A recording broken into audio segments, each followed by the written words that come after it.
We went all the way to St. Paul and back, so yeah, it was pretty treacherous, but it's all good. Good. Well, I'm glad you made it back safely. Thank you. That's kind of what we've been focusing on here today with the snow. So yeah, I bet. I was kind of surprised. Give me a second. I'm trying to get a pin real quick. Oh, no worries. Give me 1 second. Okay. All right. Awesome.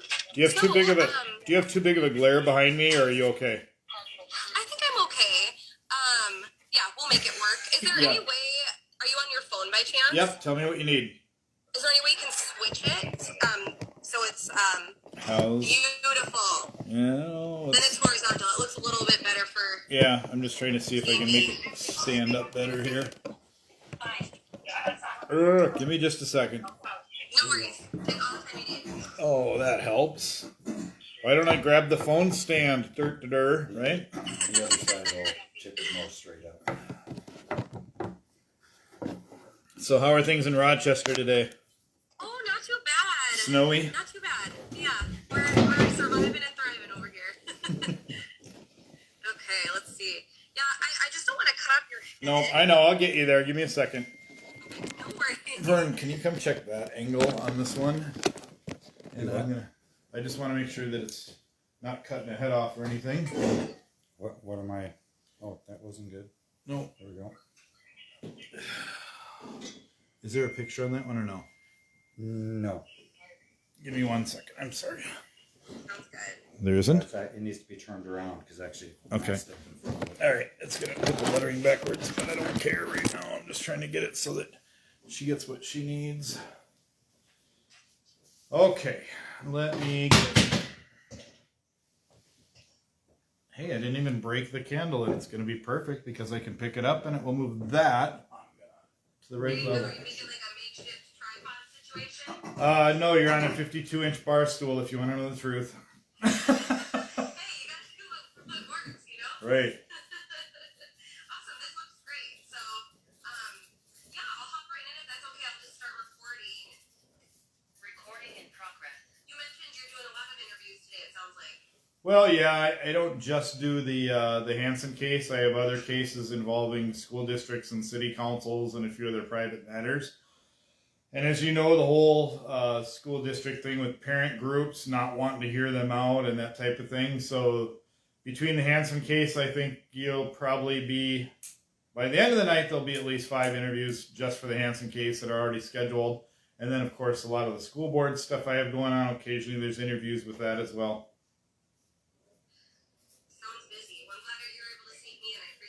Thank you. So tell me, I guess, Keith, a little bit about what happened yesterday with Hanson's case, where the case is at right now. Sure. Let me grab. You're okay. I've been speaking so much I gotta put a sip of water in here. Oh, you absolutely. Wrong cup. Yesterday's coffee. Oh yeah. I'm not winning. All right. So we can. That's not it. It's empty. Yeah, that's what I wanted. Okay, well, hand me that cup. I'll fill it up for you. All right, so I will definitely talk to you about what happened in the case yesterday, but I don't know where you guys are at with the case and how much background you have. And I don't necessarily want to dig all that up. I just want to make sure that it's covered correctly. So, what we reported yesterday was that, let me see if I can pull up our story. Sure. Sorry, I should have had it pulled up right away. You're all right.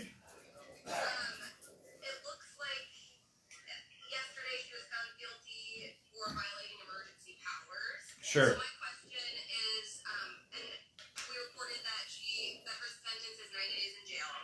Okay. What is next for you guys? Is the plan to appeal this? What is talk to me about? Have you been in touch with Lisa? Oh, absolutely. Yeah, I've spoke to her on the phone several times. So why don't we do this? You have a little bit. I was looking for a little bit more of the past background over the past year, but I'm okay. I'm okay with this, and I don't want to focus a lot of time on the background. But I feel the background's important because of motions and everything that have been completely ignored and not addressed. And that's why the case is where it's at now. And the reason I told you I was driving to St. Paul is we've taken the jurisdiction, or we're taking the jurisdiction away from Freeborn County in the 3rd Judicial District, and we are filing a federal lawsuit. So if you want to just start like interview-wise and just run through it, we certainly can. And Yeah, so tell me, you mentioned that you've been in touch with... I am so sorry. Give me a second. I know a lot of you are live on Facebook, and for some reason I just lost signal on a scheduled interview, so I'm going to try and get that back real quickly. We are talking with KTTC News out of Rochester, and then there are several other national news media that are in line, so we'll be going late tonight. So if you give me a second, I'm going to reconnect. All right. Oh, shoot. Yeah, I lost everything for a minute, so... Oh, no. Okay. Well, I'll give it just a second because I can hear you great, but I can't see you.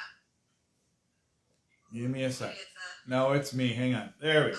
there Okay. we go. There we go. All right. Okay, so we're filing a federal lawsuit. So that's what you went to St. Paul today to put that all in order. Well, we weren't able to get it served because of Minnesota weather, but that was our 4.5 hour road trip. Oh, what a bummer. Oh my goodness.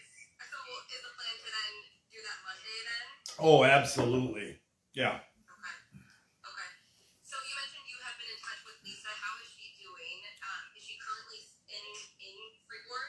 No, first I'll tell you how she's doing, and then I'll tell you where she is. Lisa was remanded to custody immediately yesterday after the trial, which was really a surprise to all of us, because normally there's a pre-sentence investigation, especially if you have no criminal history, which she doesn't.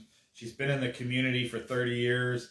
You know, they have 2 businesses here. They've run the Interchange for 7.5 years roughly, and 25 years at another very prominent business in town. So that's kind of one of the, I won't say small, but that's one of the other casualties of this. You're looking at small town America, Albert Lea, Minnesota, downtown, and we know all the old towns, you know, they're dying because the freeways were sent to go, you know, around the town. So that's a tragedy as well. That's another victim, if you will, of everything that's come to play. So Lisa is actually in good spirits. When she left the courtroom, her last words as she turned around were freedom and liberty for all. Like a true activist would, but I was proud of her for that. You know, we talked about some possibilities, and she said, hey, no matter what, I'm going to hold my head high. And if it's an adversarial determination by the court, we knew long in advance that if that happened, that this fight wasn't over. I'll tell you that even the judge knew that, because he made reference several times in front of the jury that if she didn't like this, she had the right to go to a higher court and have her cases heard. So he knew that there was a big problem with a lot of elements of the case, and he's the one that actually went down that road first. So being a good sport like Lisa is, she picked the ball up and ran with that. And really wasted no time to do so, right? No, absolutely not. You can't waste time in a case like this when a courthouse and a prosecuting attorney has had all these documents and paperwork on file for 9 months, and then within 2 days of the hearing that's going to talk about evidence, then they want a trial to start 2 or 3 days after that. That's unreasonable and unheard of in the state of Minnesota. And we just decided to fight fire with fire, and we're going to fight procedural violations and timing violations the same way they do. And when you do the official paperwork filing on Monday, how long, to get the ball rolling on this, could we potentially see, like, what would be the next steps? I fully expect that there will be immediate action, and by immediate, I mean by Monday night or Tuesday morning. And I've lost your audio. Can you hear me now? Yes, I can. Okay, good. So by immediate action, what would that next step be? Well, we have to file the paperwork, and then it's up to the court. But the courts already know this is coming. The federal government already knows it's coming. They've had Lisa, some paperwork from Lisa before. We have taken the steps step by step at the right level to bring our issues forward and to bring the shortcomings of the court and the injustices to the immediate court. And we've asked for remedy multiple times, and there has been none. And since then, there's been even more egregious violations. And when that happens, you know, you got to go up the chain of command. And that's what a lot of people didn't understand. They got frustrated. Even the Star Tribune reported, oh, Lisa made 30 objections and the prosecutor was getting so mad and the judge was getting so mad. Well, first off, how mad do you think Lisa is? Lisa's been making these objections in writing before these even got to court and can't get a hearing on them that's really effective or open or fair, and that's really all she's asking for.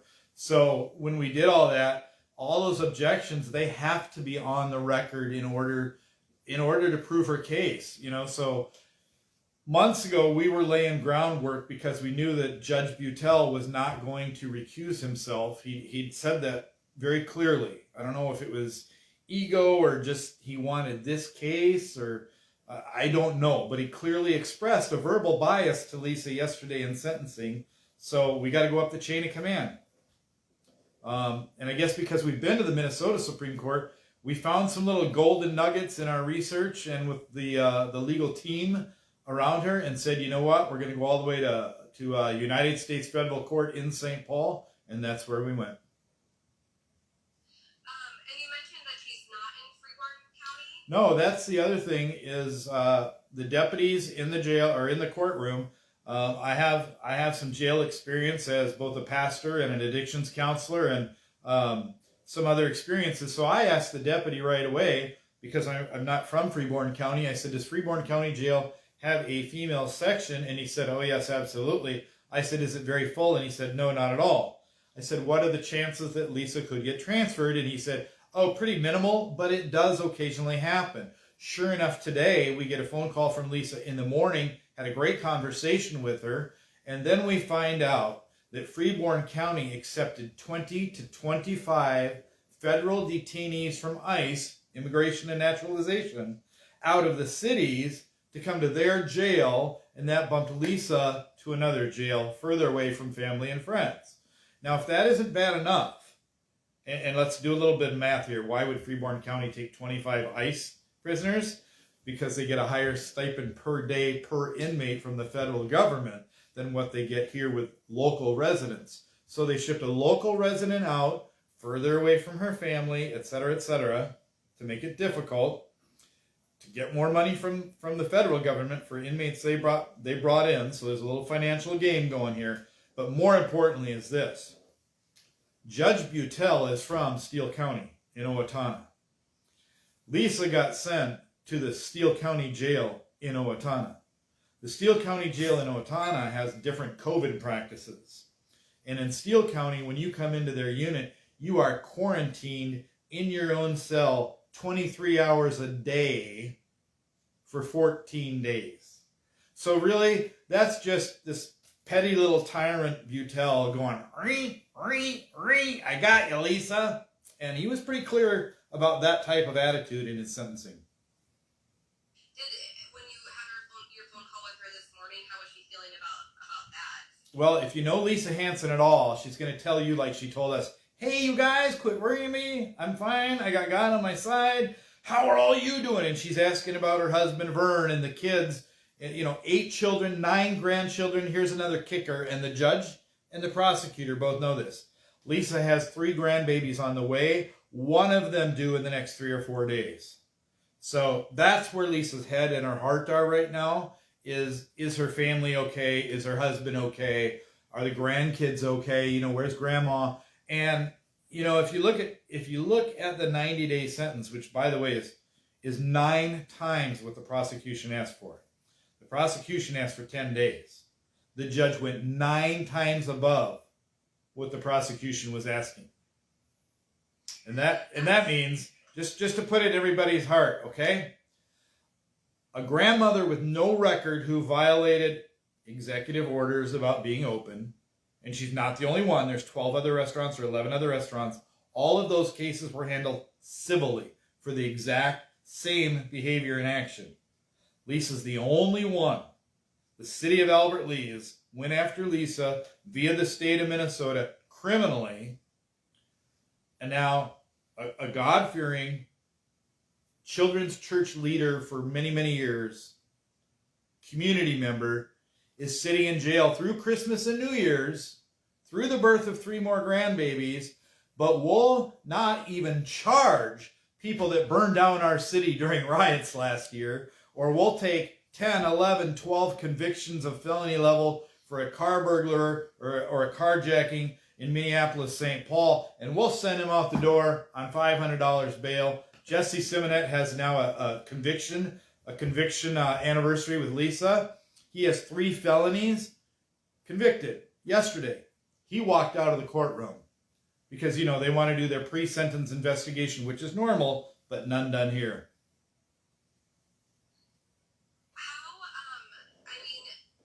This is a story that has been really talked about. Sure. And you have a lot of support from the community, but you also have critics with this. What is your response to critics? Well, let's talk numbers first, okay? Sure. The city manager, I believe it is, Ian Rigg is his name, said that Lisa's 20 supporters always show up and make disturbances. Well, she had 35 in the courtroom the first day. So what does the court do? Now all of a sudden they do their COVID thing where everybody has to be 6 feet apart, and there was room for 4 in jury selection, 4 supporters. So numbers, I'm a big numbers person. I believe from what I see on Facebook and what I see at events, and I travel all over the state of Minnesota, I believe the community is split. And you know what? I totally understand that. It's a hot button. People are passionate about health. They're passionate about safety, but they're also passionate about their livelihoods and their business. And Lisa closed in compliance with the governor for month after month after month after month after month before the second shutdown came. And even in between then, first she could allow 25% of the customers in, then maybe 50, then maybe 75. So there's some discrepancies, and I have some personal arguments. I'm an investigator by trade. So people that say, oh, you don't know what you're talking about. I spent 16 years in fire rescue. I have a pretty decent medical background. Not a doctor, not claiming to be. Not a lawyer, not claiming to be. But I have a pretty good background, and I know where to get information. So I've done my digging, like I said, and Lisa understands this too. We understand the passions on both sides. We are totally okay with people that don't agree with what Lisa did. Here's what we're not okay with.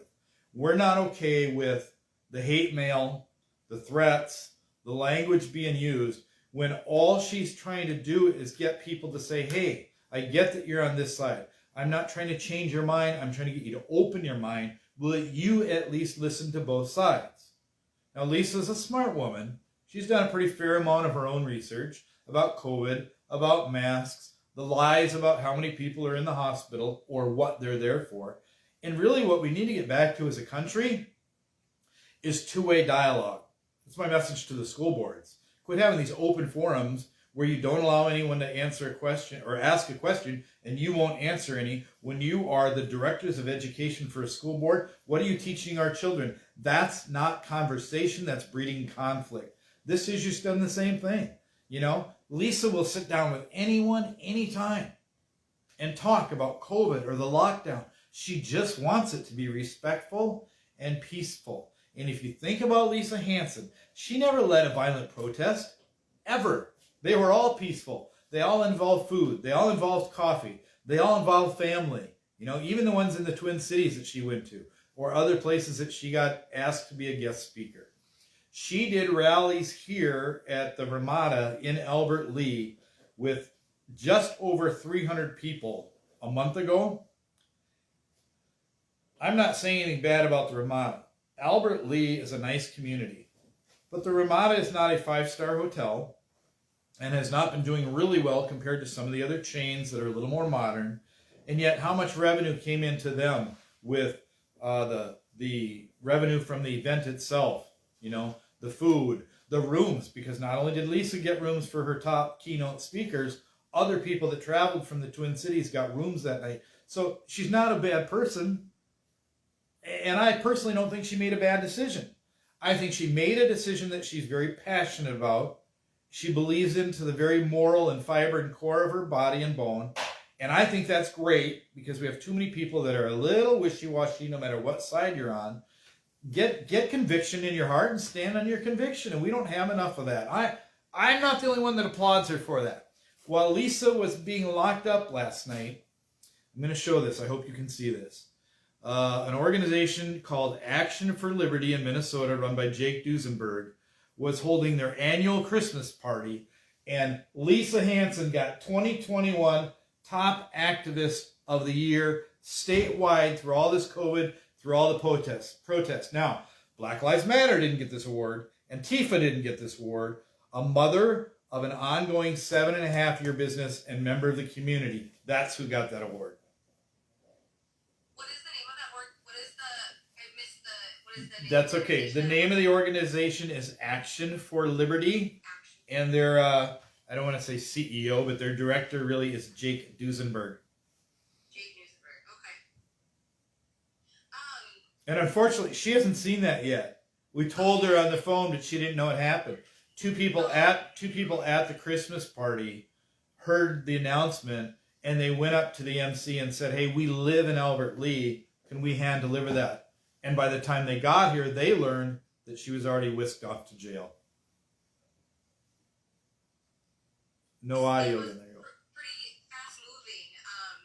So we weren't sure because we were trying to figure out where, so we wanted to talk to her after this. Sure. And we saw her on the roster and we were like, oh, she's already, I guess, because we didn't know. Yeah, the jury only deliberated for an hour, and Okay. I've never in 30 years in this line of work seen a jury deliberate for only an hour. But if you sat there and listened to the whole trial, and if you had the paperwork that goes along with it that the public doesn't normally see, you would understand. And I want to make something clear, because there are people out there that are very angry at this jury. You cannot be. You must not be. Lisa's not mad at the jury. She's not upset with the jury at all. The jury has a constitutional duty to the community when they say they'll serve on that jury. The jury can only decide the case on the evidence allowed into trial. There's a lot of evidence not allowed. The jury can only decide the case based on the testimony allowed. There was a lot of testimony not allowed. And let me share with you what was not allowed. Lisa was not allowed to use the word Constitution. She was not allowed to use the word unconstitutional. She was not allowed to quote, show, or display any of the articles of our state or federal constitution.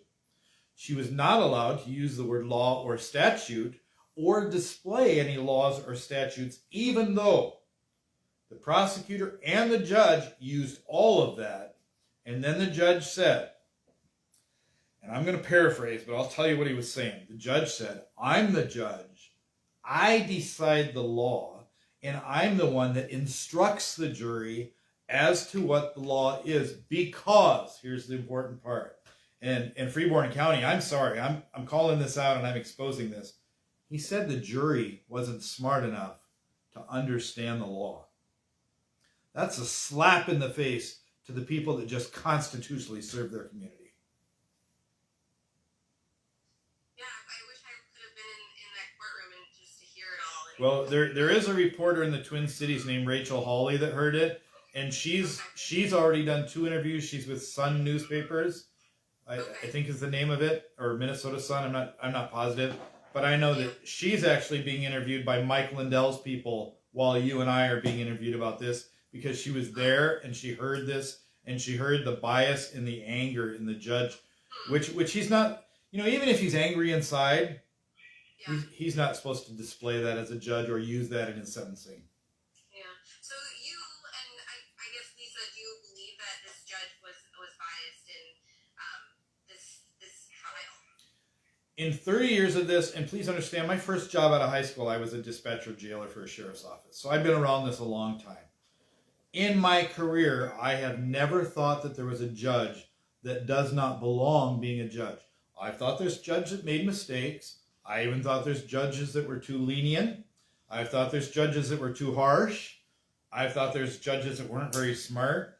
I've never seen a judge, which what I will tell you right now, and I will stand to his face and say this, and I probably will someday in court because I'll be called. Prosecutorial misconduct, judicial misconduct, I'd even go as far as to say judicial tyranny. This was a railroad job. I can prove it on paper, and anytime anyone in the media says, Keith, I want to go through the documents, show me where the mistakes were, show me where the errors were, and show me where things deliberate, I will take that interview any day. And just another question, Lisa was representing herself in trial, correct? So tell me a little bit about your position in how you're helping her throughout this process. Sure. First off, Lisa was represented what's called sui juris. Sui juris means she's of mental faculty and smart enough to represent herself, okay, to at least get through that process. She had a whole team behind her that's very, very familiar with this process, and unfortunately very familiar with the courts and judicial misconduct and things of that nature, called the National Action Task Force, NATF. And they are a decentralized independent investigation group that really goes after public officials that are in the wrong and cases that have already been or are in court that are going south because of things like constitutional violations. Now, I've traveled around for the NATF, and what I hear a lot from the public, from you and I on the street, people call the NATF the People's Constitutional Law Enforcement Department. Well, that's a neat thing. That's really a sad thing that we've gotten that far. When you have a judge that says you can't mention the Constitution or unconstitutionality of anything, and then in his instructions to the jurors before they go to deliberate or before they go home, he says, you know, you've been part of a constitutional process, and our defendants in our courtroom, they're protected by our state and federal constitution. For him to utter that after every time he objected and ruled on her objections about constitutions and constitutionality, again, a slap in the face, a huge slap in the face. But then for me to walk out of Freeborn County courtroom and walk into an old part of the courtroom, probably built in the 1800s. And I love history. I love old stuff. So, because I'm old. To walk into the old courthouse in biggest Texas, hanging on the wall in the front doors of the old entrance of the courthouse is the United States Constitution. And next to it is the Bill of Rights. And on the other side, the Declaration of Independence, hidden away from the public in an old room, and none of it's in the main doors of the Freeborn County Courthouse. That is an interesting, I hadn't heard that, we're just following up, we hadn't Sure. actually in the trial, so it's interesting to hear, or in the courtroom rather, it's interesting to hear that was part of, It was a big part. I mean, you guys, you've done the story and you've interviewed her before, so I know you've seen her at the rallies and the speeches or in interviews. In fact, I believe one of your interviews was used in court, if I'm not wrong. One of your station's interviews was used in court. And she said, way back then, this is about people's rights, freedoms, and liberties. That's been her claim all along. It wasn't about the governor's mandate or, like the judge said, you just wanted to open up in defiance during COVID-19 to make money. Well, that wasn't about it. She's lost hundreds of thousands of dollars in all of this. Her restaurant is closed for good. They're moving out of the space by the end of the month. They're selling off their equipment while Grandma should be here taking care of 3 coming new grandbabies. Gosh, I'm trying to think here. We covered a lot of ground, and it's, I'm really glad that you were able to sit down with me and chat a little bit. Absolutely. So I'm trying to think if there was anything that I missed to ask you. Just looking at my notes here, I apologize. No, you're fine. No, I think that covers it for me. So do you want to know the next? You want to know the next steps? So the next steps are the federal paperwork, which will be delivered Monday. Normally, with the type of paperwork we're dealing with, the court will hear that case Monday at the federal level. They will make some sort of a determination, and they will take action one way or the other. But please know, to your viewers, the way that we want this case, and we have a right as the ones that file it, the way that we want a redress of our grievances, the things that we're looking for are complete disbarment of Judge Joseph A. Butel, that he can never sit on a bench in the state of Minnesota, or practice law. And the same thing goes for Kelly Dawn Martinez. We have the documents that prove she is supposed to be an oath holder, a sworn oath on the Constitution in this state as a public official with the duty and power she has, and she has flaunted in the court's face and admitted that she doesn't have one and she doesn't think she needs one. So you're hoping to remove them from their positions, and then what exactly is Lisa, set to serve that 90 days, or what is she hoping to reverse that as well? I intend to give this family the best Christmas present they've ever had. So you're hoping just for all of it to reverse it? Lisa belongs with her grandchildren opening presents on Christmas Day, and I intend to make that happen. Awesome. Thank you. Thank you. And then my last question that I was looking at my notes thinking, how long have you been working with Lisa's family? Well, I'm not sure I even know what day I met Lisa or her family. I know I called on behalf of an event organizer in the Twin Cities to ask her if she would come up and speak on the grounds of the state capitol. I hadn't even met her, even though I was already doing some things with the NATF. I hadn't met her or her family. And this week I've been here since Sunday, and we've worked literally 5 or 6 o'clock in the morning all the way through court, had a quick dinner most of the time, and then worked until 10, 11, 12, 1 o'clock in the morning with new things that we found and discovered. And prosecution probably does similar things. They adjust and tweak their strategy and their case as things develop and go on, and that's what we did too. So I've been with her on the case in some form or another pretty much throughout almost all of this, but a lot in the last 60 days. Awesome. Well, thank you so much, Keith, for making the time. Thank you. I really appreciate it. And I'd love to stay in touch and just hear how things go. So I'll be on the lookout on Monday to see what happens.